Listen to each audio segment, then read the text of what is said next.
అనంతపురం జిల్లా ఉరవకొండ మండలంలోని పెన్నా అహోబెల్లంలో శ్రీ లక్ష్మీ నరసింహస్వామి దేవస్థానంలో బ్రహ్మోత్సవాలు ఘనంగా జరుగుతున్నాయి. బ్రహ్మోత్సవాల్లో భాగంగా బుధవారం గరుడుపట ధ్వజారోహణాన్ని వేద పండితులు నిర్వహించారు. ఈ సందర్భంగా అర్చకులు స్వామివారి మూల విరాట్కు ఉత్సవ మూర్తులకు ప్రత్యేక పూజలు, అభిషేకాలు నిర్వహించారు. అనంతరం మేళతాళాలు, మంగళ వాయిద్యాల నడుమ వేద మంత్రోచ్చారణల మధ్య గరుడ పటాన్ని ఆలయ ధ్వజస్తంభంపై ఎగురవేసి ధ్వజారోహణాన్ని ఘనంగా నిర్వహించారు. తరువాత శ్రీదేవి, భూదేవి సమేతంగా స్వామివారిని పల్లకీలో ఊరేగింపుగా తీసుకువచ్చి భక్తులకు దర్శనం కల్పించారు. ఈ కార్యక్రమంలో ఆలయ ధర్మకర్తల మండలి చైర్మన్ నాగరాజు, ఈవో రమేష్ బాబు, అర్చకులు, భక్తులు పెద్ద సంఖ్యలో పాల్గొన్నారు.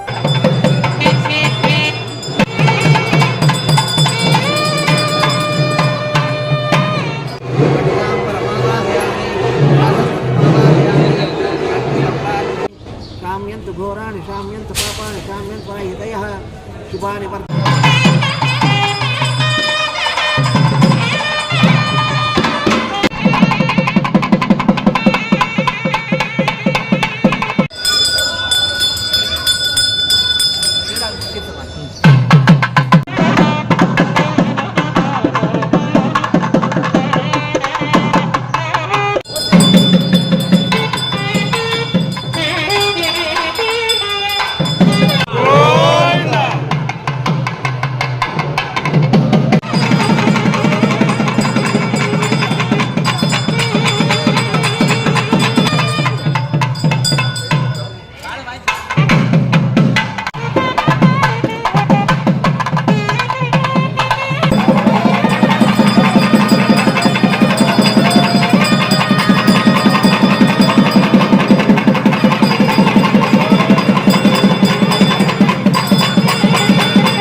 మనోగతాని కోసం నువ్వు బ్రహ్మ అడిగిన ఒక ప్రశ్న కోసం ఆయన చెప్పినట్ట.